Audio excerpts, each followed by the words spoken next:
Welcome again to my YouTube channel. Today in this video we are going to cover the next part of the chapter and it is the most important part of the chapter क्योंकि majorly question जो है वो इसी part से आते हैं. ठीक है, which is connective tissue. So let's start. Before starting, please like, share and subscribe my channel for more videos. Now let's start. Connective tissue. Connective tissue जो है वो सबसे ज़्यादा अबंडेंट और हर जगह प्रेजेंट है हमारे बॉडी में. ठीक है, अब हम लोग इसको कनेक्टिव टिश्यू क्यों बोलते हैं, कुछ और भी तो बोल सकते हैं. इसलिए कनेक्टिव बोलते हैं क्योंकि ये एक टिश्यू से दूसरे टिश्यू को, एक ऑर्गन से दूसरे ऑर्गन को लिंक करता है और वो लोग को सपोर्ट करता है. ठीक है, ये रेंज करता है सॉफ्ट कनेक्टिव टिश्यू और स्पेशलाइज्ड टाइप. स्पेशलाइज्ड टाइप में आता है bone, cartilage, adipose, areolar and blood. ठीक है, now let's see in the NCERT book. Connective tissue which are most abundant and widely distributed in the body of complex animals. बिल्कुल, they are named connective tissues because of their special functions of linking and supporting other tissues, organs of the body. They range from soft connective tissue to specialized types which include cartilage, bone, adipose and blood. ठीक है, सारे connective tissue में blood को छोड़कर सारे connective tissue में fibres, proteins, fibres present होते हैं. ठीक है, अब इन फाइबर्स का क्या रोल है हम लोग वो देखते हैं. In all connective tissues except blood the cells secrete fibres, structural proteins called collagen और इलास्टिन. ठीक है,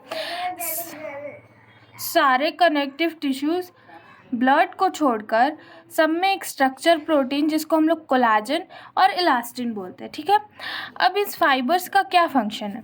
ये फाइबर जो है वो टिश्यू को स्ट्रेंथ, इलास्टिसिटी, फ्लेक्सिबिलिटी प्रोवाइड करता है. ठीक है, और ये जो सेल्स है, ये जो कोलाजन सेल्स है, ये मॉडिफाइड पॉलीसेक्राइड्स भी सेक्रीट करते हैं जो कि सेल्स के बीच में एक्यूमुलेट करके ग्राउंड सब्सटेंस या मैट्रिक्स बनाते हैं. जैसे कि ये एक सेल है और ये एक सेल है. ठीक है, ये एक सेल है और अब ये क्या फाइबर्स क्या कर रहा है, एक पॉलीसेक्राइड सेक्रीट कर रहा है जिससे ये बीच में एक इंटरसेलुलर मैट्रिक्स, और इसी को हम लोग ग्राउंड सब्सटेंस भी बोलते हैं. ठीक है, in all connective tissue except blood cell secrete structural proteins, collagen, elastin. These fibers provide strength, elasticity and flexibility to the tissue. These cells also secrete modified polysaccharides which accumulate between cells and fibers and act as matrix और ground substance. बिल्कुल, अब जो ये connective tissues है ये 3 types के होते हैं. First loose connective tissue, second dense connective tissue and third is specialised connective tissue. तो आज हम लोग लूज कनेक्टिव टिश्यू और डेंस कनेक्टिव टिश्यू के बारे में पढ़ेंगे. ये तो हुआ इंट्रोडक्टरी पार्ट. अब हम लोग आते हैं, अब इसका आते क्लासिफिकेशन में. That is first one is loose connective tissue. So loose connective tissue में जो है वो जो फाइबर्स और सेल्स है वो लूजली अरेंज्ड होते हैं सेमी फ्लूइड में. ठीक है, अब इसका एग्जांपल 2 है, एक एरियोलर एंड एक एडिपोज. ठीक है, एडिपोज टिश्यू जो है वो स्किन के बीनीथ प्रेजेंट होता है और ये एपिथेलियल टिश्यू के लिए सपोर्ट फ्रेमवर्क की तरह काम करता है. ठीक है, ये एपिथेलियल टिश्यू के लिए एक फ्रेमवर्क बनाता है जो उसको सपोर्ट करता है. ठीक है, ये फाइब्रोब्लास्ट भी कंटेन करता है. ठीक है, जो कि macrophages and mast cell use करता है. मैक्रोफेजेस एंड मास्ट सेल जो है वो क्या करते हैं, फॉरेन सब्सटेंसेस या हार्मफुल सब्सटेंसेस को डिस्ट्रॉय कर देते हैं ताकि कोई तरह का इन्फेक्शन ना हो हमारे बॉडी में. ठीक है, ये हुआ areolar tissue. Now we come to the adipose tissue. ठीक है, एडिपोज टिश्यू भी जो है वो स्किन के अंदर, मतलब स्किन के बीनीथ ही प्रेजेंट होता है. ये इस टिश्यू का काम क्या है, इस टिश्यू का काम है फैट स्टोर करना. जब हमारे बॉडीज़ में एक्सेस न्यूट्रिएंट्स हो जाते हैं जो कि यूज़ नहीं होते हैं तो वो क्या हो जाते हैं, वो फैट्स में कन्वर्ट होकर ये एडिपोज टिश्यू में क्या होते हैं, स्टोर हो जाते हैं जो कि हमारे स्किन के बीनीथ होते हैं. अब एनसीईआरटी पढ़ते हैं. Loose connective tissues has cells and fibers loosely arranged in semi-fluid ground substance. For example, areolar tissue. ठीक है, अभी बताया कि लूज कनेक्टिव टिश्यूज के सेल और फाइबर जो है वो सेमी फ्लूइड में लूजली अरेंज्ड होते हैं. इसका एग्जांपल है first, areolar tissues present beneath the skin, often it serves as support framework for epithelium. ठीक है, ये जो है एपिथीलियम के लिए सपोर्ट फ्रेमवर्क की तरह काम करता है. It contains fibroblast.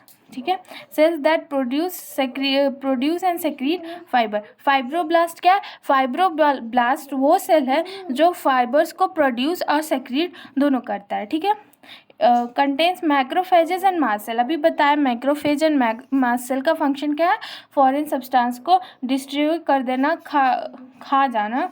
ठीक है, ताकि उस सेल में कोई भी तरह का इन्फेक्शन ना हो.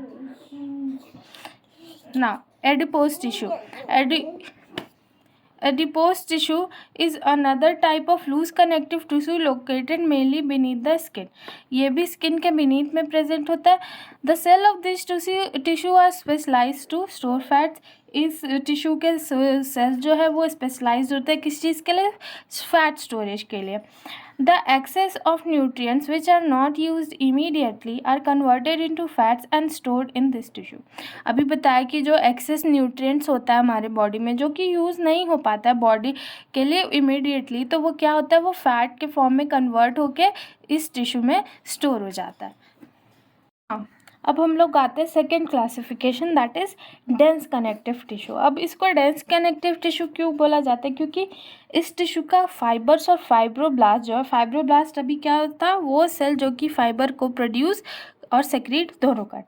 ठीक है, fibre and fibroblast are compactly packed. ठीक है, फाइबर्स और फाइब्रोब्लास्ट जो होता है इस टिश्यू में वो एक कम्पैक्टली पैक्ड होते हैं, इसीलिए उसको डेंस कनेक्टिव टिश्यू बोला जाता है.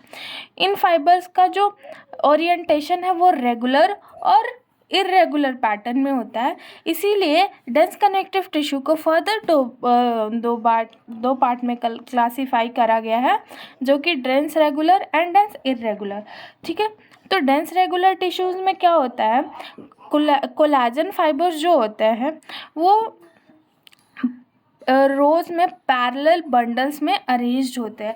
अब जैसे कि इस डायग्राम में देख सकते हो, यहाँ क्या है? जो फाइबर्स है वो पैरेलली अरेंज्ड है, एक सीक्वेंस में अरेंज्ड है बंडल्स के फॉर्म में, कोई भी इरेगुलरिटी नहीं है, ये रेगुलर फॉर्म में और एक दूसरे के पैरेलल है. जैसे कि इसका एग्जांपल था टेंडन्स. टेंडन्स क्या है? वो जो स्केलेटल मसल्स को बोन्स से कनेक्ट करता है. और सेकेंड एग्जांपल है लिगामेंट. लिगामेंट क्या करता है? वो बोन टू बोन को कनेक्ट करता है. ठीक है, now dense irregular. Dense irregular क्या है?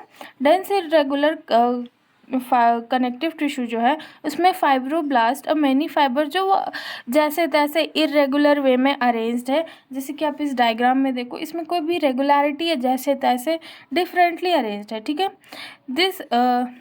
अब ये जो डेंस इरेगुलर टिश्यू है ये किस में है? स्किन में, कार्टिलेज, बोन्स, ब्लड. ठीक है, वेरियस टाइप्स. अब जो है ये हमारा हो गया डेंस कनेक्टिव टिश्यू.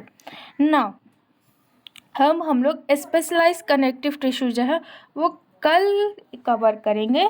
सो आज इस लेक्चर के लिए इतना ही, और अब हम लोग शॉर्ट नोट्स की ओर मूव ऑन करेंगे.